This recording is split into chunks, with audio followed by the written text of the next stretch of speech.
Hello and नमस्ते दोस्तों, आप सभी का स्वागत है बुंदेलखंड क्लासेस यूट्यूब चैनल पर। मैं आप लोगों के लिए एमपी प्लस के प्रीवियस ईयर के साइंस के क्वेश्चन लेके आया हूं, जो कि 20 तारीख के फर्स्ट एंड सेकंड शिफ्ट के क्वेश्चन है। तो ये क्वेश्चन के बढ़ते हैं। यहाँ पे फर्स्ट क्वेश्चन है, गुणसूत्र इनमें से स्थित होते हैं। तो इसका जो राइट आंसर ऑप्शन नंबर दूसरा, नाभिक। गुणसूत्र कहाँ पे स्थित होते हैं? नाभिक में स्थित होते हैं। यदि आपने कभी कोशिका सेल्स की यदि कभी कभी संरचना बनाई होगी, तो आपने उसमें एक नाम दिया गया होगा।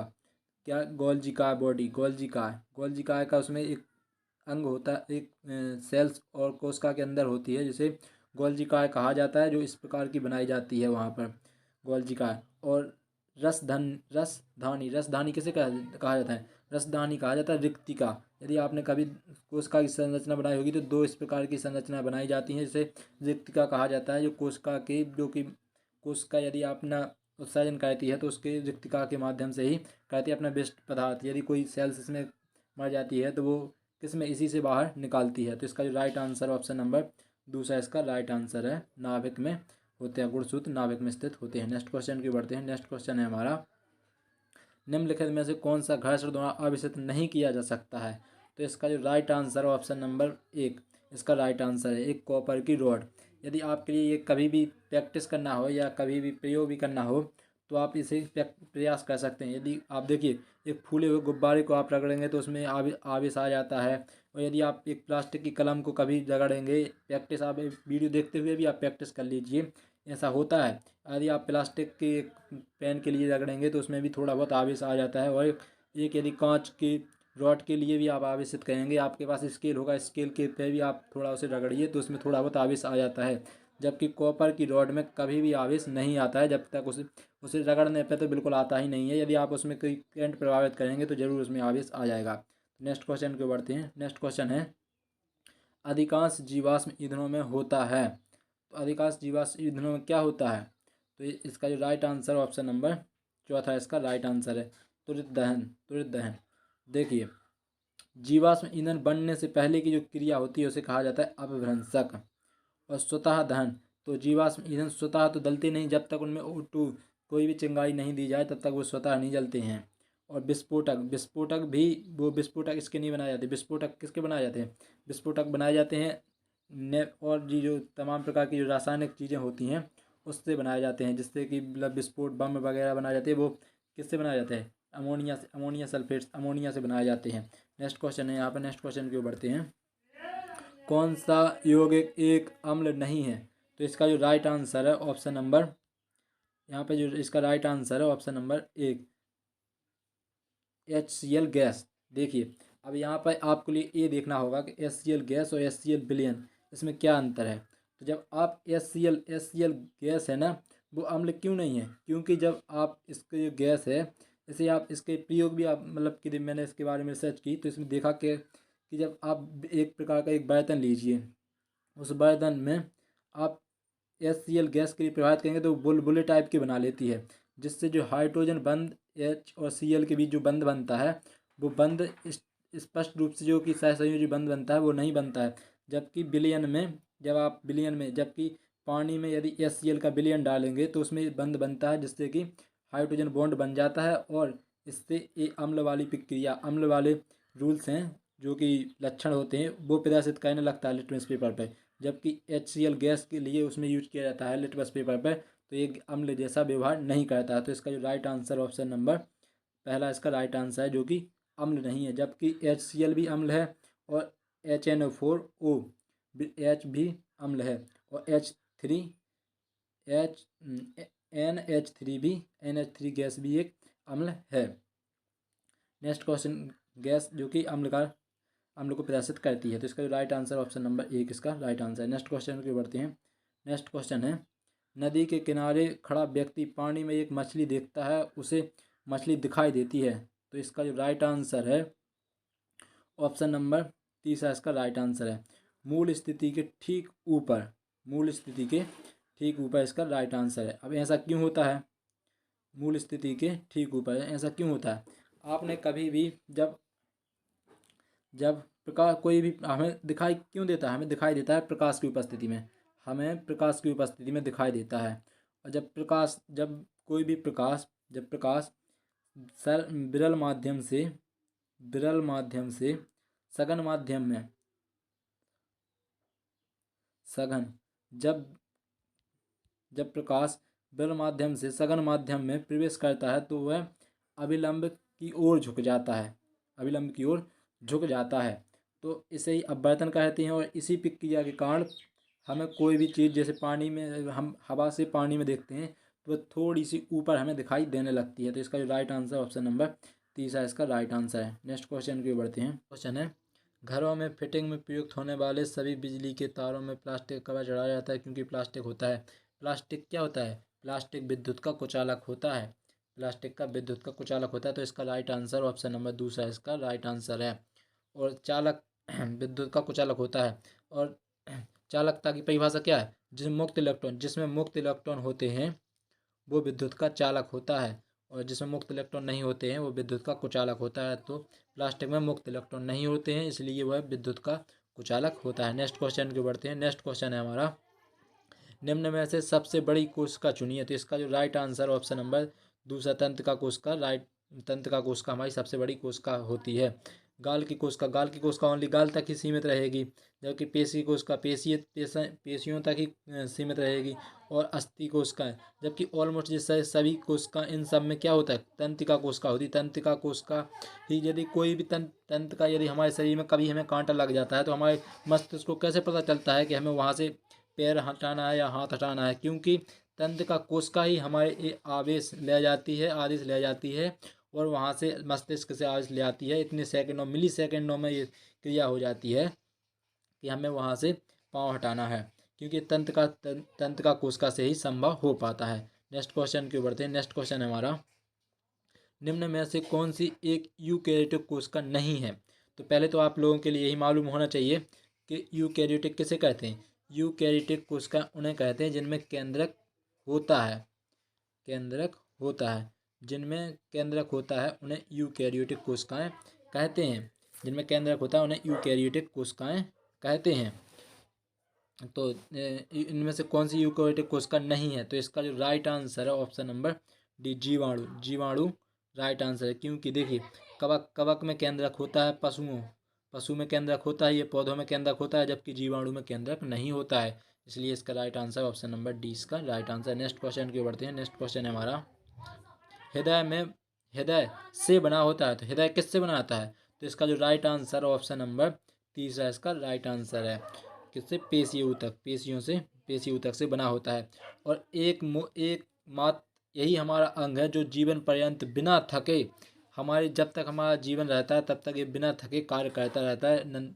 और जो कि बाकी अंग है वो तो कभी थक जाते हैं तो वो थकना किसके कारण? लैक्टिकम। जब लैक्टिकम हमारी कोशिकाओं में जम जाता है तो उसके कारण हमारी कोशिकाएं थक जाती हैं। और फिर जब ये ऑक्सीजन की उपस्थिति में पायरुविक अम्ल में टूट जाता है तो ये पुनः काम करने योग्य हो जाती हैं। तो इसका जो राइट आंसर ऑप्शन नंबर तीसरा इसका राइट आंसर है। पेशी ऊतक से बना होता है हमारा हृदय। नेक्स्ट क्वेश्चन है। नेक्स्ट क्वेश्चन की ओर बढ़ते हैं। पट्टीदार पेशियों के विषय में असत्य कथन चुनिए। तो इसका जो राइट आंसर है ऑप्शन नंबर तीसरा इसका राइट आंसर है।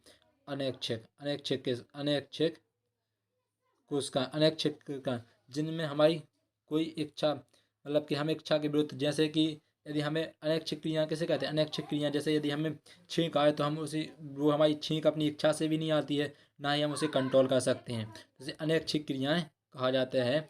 और पेशीदार पट्टी असत्य कथन छाटिए। यहाँ पट्टीदार कोशिकाएं तो देखिए, पट्टीदार कोशिकाएं की विशेषता क्या होती है? पट्टीदार कोशिकाएं की विशेषता होती हैं, ये अस्थियों से जुड़ी होती हैं। बिल्कुल सही है, ये अस्थियों से जुड़ी होती हैं। और एकछेक, जी हाँ, ये एकछेक होती हैं। धारीदार मतलब कि इस प्रकार के इस लंबे स्टेंडल पाए जाते हैं, बेंड पाए जाते हैं, इस प्रकार के बेंड पाए जाते हैं, जो कि इसके लिए जो पट्टीदार कोशिकाओं की विशेषता होती है, जो कि धारीदार होती है, धारीदार पट्टी बेंड होती हैं। और इसी कारण पेशीय कोशिकाओं की विशेषता है। जबकि अनैच्छिक कोशिकाएं इस प्रकार पट्टीदार कोशिकाओं की विशेषता नहीं होती है। तो इसका राइट आंसर ऑप्शन नंबर 30 इसका राइट आंसर है। नेक्स्ट क्वेश्चन की ओर बढ़ते हैं।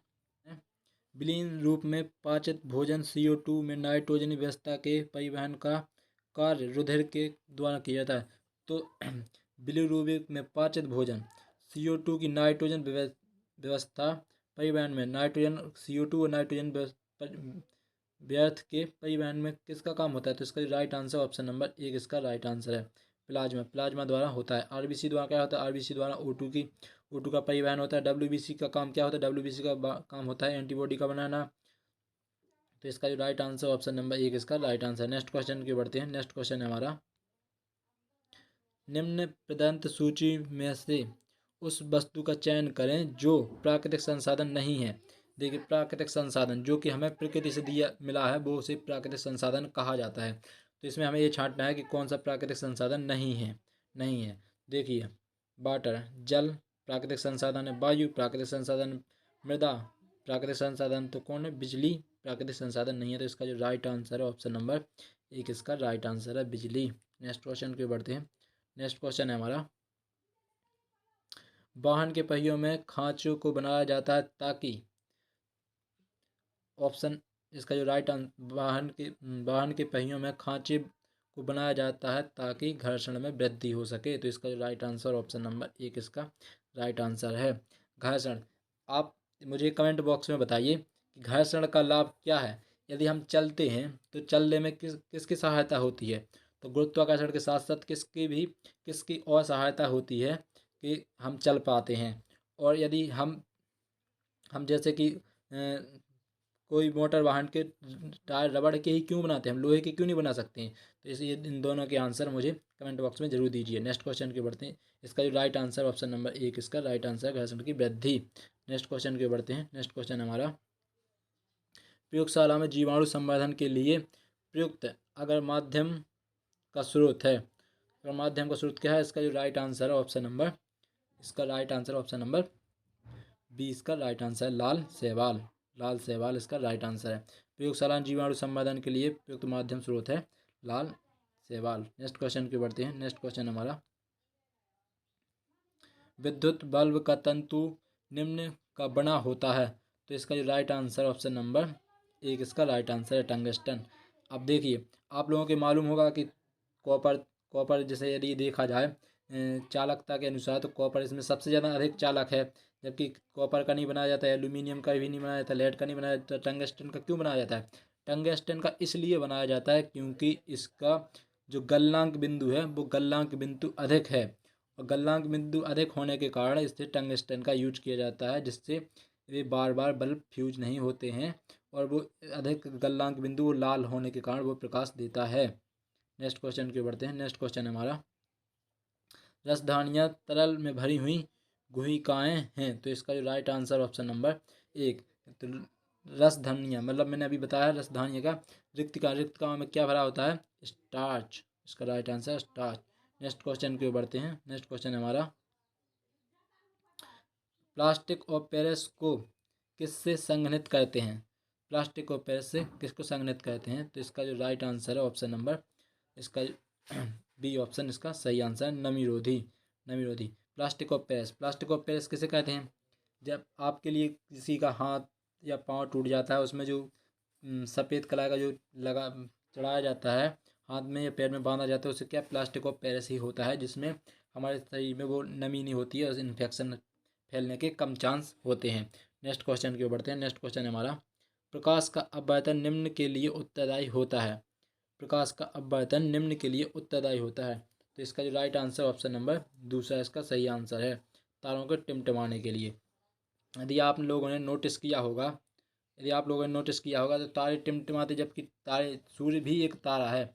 आप लोगों को बता दें तो सूर्य भी एक तारा है। सूर्य तो लेकिन निरंतर जलता रहता है, क्योंकि वो हमारे नज़दीक है तो वो निरंतर जलता है, तो उसकी सीधी रोशनी हमारे पास पड़ती है। जबकि जो दूर स्थित तारे हैं वो भी सूर्य से बड़े हैं, लेकिन वो हमें टिमटिमाते हुए नज़र क्यों आते हैं? कि वे थोड़े जलते बुझते हुए नज़र आते हैं। वो इसलिए नज़र आता है क्योंकि प्रकाश का अपवर्तन, जब मैंने अभी इसके जो आगे बताया भी है कि प्रकाश का अपवर्तन क्या होता है।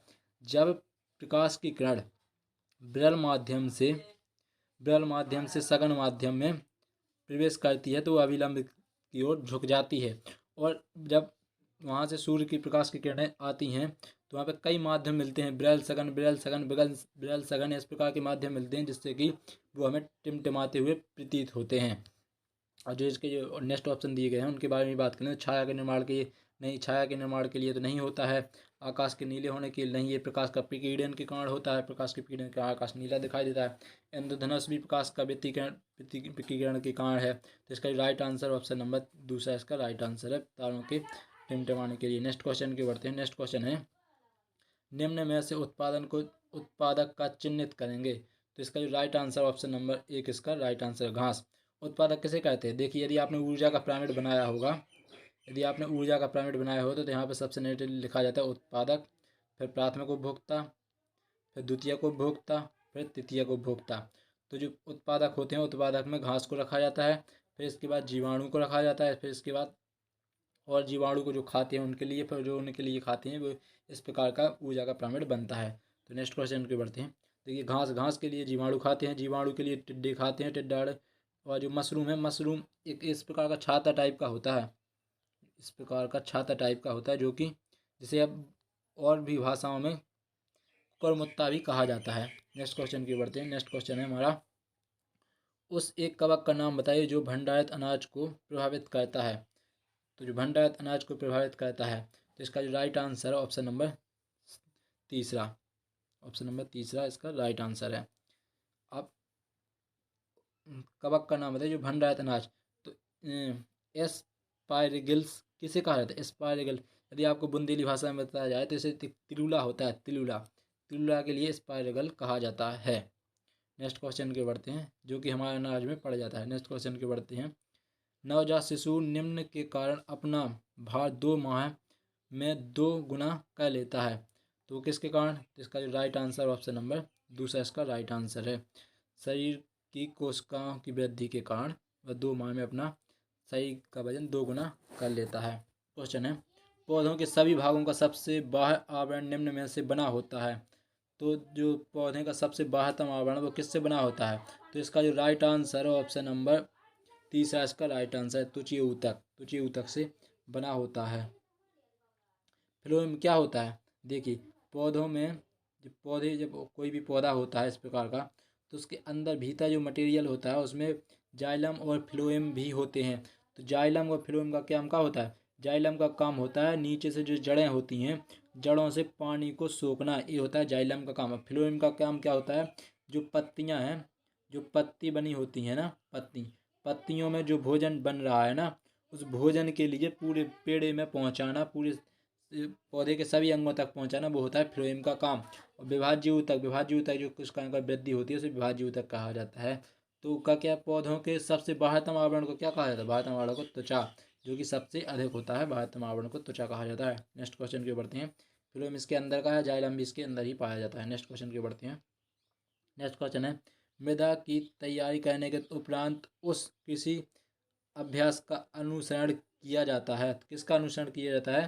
तो इसका जो राइट आंसर ऑप्शन नंबर तीसरा इसका राइट आंसर है, बुवाई। देखिए, मृदा को तैयार, देखिए जब आपके लिए पूरी से चाहे पूरी जानकारी बताते हैं।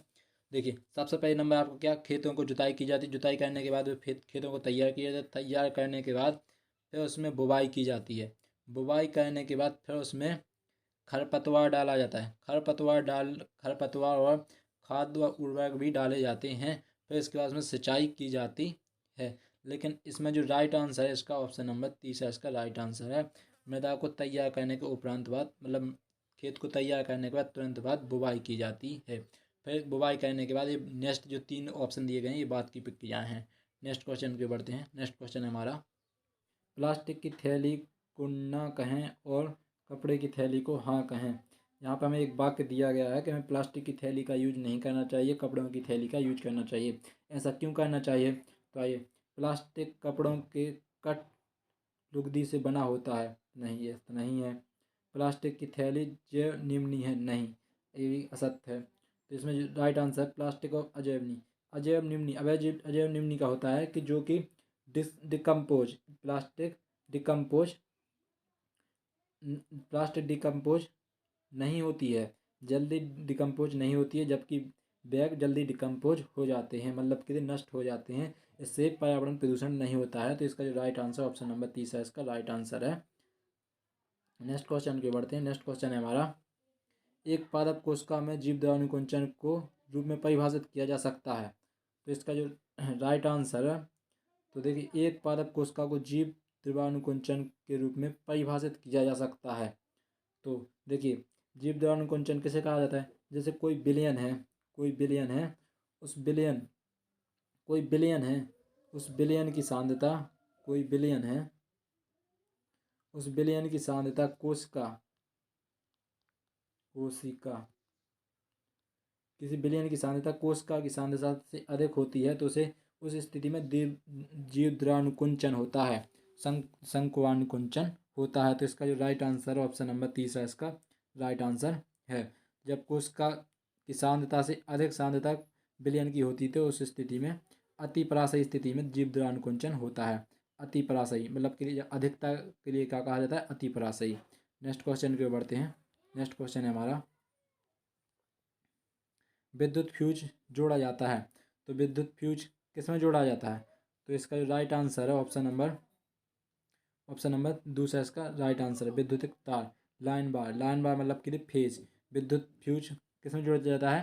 फेज में जोड़ा जाता है। फेज में क्योंकि फ्यूज का उपयोग क्या होता है? फ्यूज का उपयोग हम इसलिए घरों में लगाते हैं क्योंकि जब कभी अधिक अधिक लाइट आ जाने के कारण, अधिक आवेश आ जाने के कारण हमारे घरों के जो बल्ब हैं, पंखे, फ्रिज, कूलर वगैरह, इनको हानि ना पहुँचे, ताकि ये फ्यूज क्या होता है? फ्यूज एक पतला सा वायर होता है, एक पतला सा तार होता है जो कि यदि अधिक आवेश आने पर, अधिक धारा आने पर ये स्वतः जल जाता है और नष्ट हो जाता है और आगे धारा प्रवाहित नहीं होने देता है, जिससे हमारे घरों के पंखा और भी तमाम प्रकार की चीज़ें, टीवी, कूलर और लाइट का सेफ्टी बनी रहती है। इसलिए हमें विद्युत फ्यूज यूज करना चाहिए। और इसे किस में यूज किया जाता है? फेज में यूज किया जाता है, ना कि ऊर्जा मीटर के आसपास, ना ही उदासीन बिंदु किसे कहता है? न्यूट्रल। न्यूट्रल मतलब कि जो हमारे न्यूट्रल, एक लाइन फेज, एक फेज होता है, एक न्यूट्रल होता है। तो लेकिन न्यूट्रल में नहीं लगाना चाहिए, फेज में लगाना चाहिए। और भूतार, भूतार का क्या कहते हैं? भूतार कहा जाता है अर्थिंग के। तो अर्थिंग में भी इसे यूज नहीं किया जाता है, इसे लाइन बार में यूज किया जाता है। नेक्स्ट क्वेश्चन है, मौसम विभाग ने एक दिन भारी भूकंप और बिजली अनुमान किया था और राधा एक छाता लेकर बाहर जाना चाहती थी, लेकिन उसे सलाह दी गई है कि वह उसे ना ले जाए। क्योंकि देखिए उसे क्यों नहीं ले जाने के लिए कहा गया? क्योंकि छाते में जो उसके जो पकड़ने का स्थान होता है, हैंडल होता है, वो विद्युत का मतलब कि वो एक धातु का बना होता है और धातु विद्युत की चालक होती है।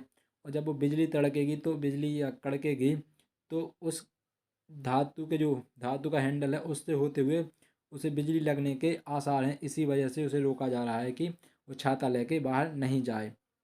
तो इसका जो राइट आंसर ऑप्शन नंबर 1 है।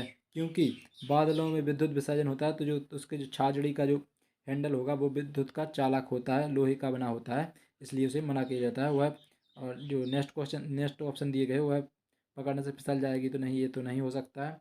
और उस पर जंग लग सकती है, ऐसा भी नहीं। तो इसका जो राइट आंसर ऑप्शन नंबर 1 इसका सही आंसर है। नेक्स्ट क्वेश्चन को बढ़ते हैं।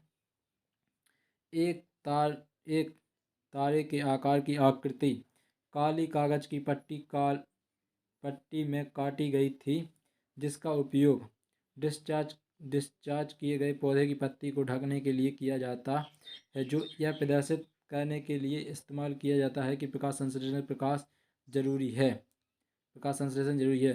प्रयोग के अंत में जब पत्ती में आयोडीन तथा स्टार्च के लिए परीक्षण किया गया था तो पत्ती में तारे की आकृति ऐसी पाई जाती है। तो किस प्रकार की तारे की आकृति पाई जाती है? देखिए आप लोगों को यदि मालूम हो तो आयोडीन है ना, आयोडीन की क्रिया स्टार्च के साथ की जाती है तो नीला नीले रंग का हो जाता है, नीला बैगनी कलर का हो जाता है। तो इसका जो राइट आंसर है ऑप्शन नंबर दूसरा इसका सही आंसर है, नीला काला। और नीली काली वो पत्ती है जो नीली काली पड़ जाएगी। यदि दोस्तों आप लोगों के लिए ये प्रयास पसंद आए तो लाइक, शेयर एंड सब्सक्राइब करना मत भूलिए। ज़्यादा से ज़्यादा दोस्तों के साथ शेयर कीजिए और हमारे फेसबुक पेज को भी ज्वाइन कीजिए, टेलीग्राम को भी ज्वाइन कर लीजिए। थैंक यू दोस्तों फॉर वॉचिंग। जय हिंद दोस्तों।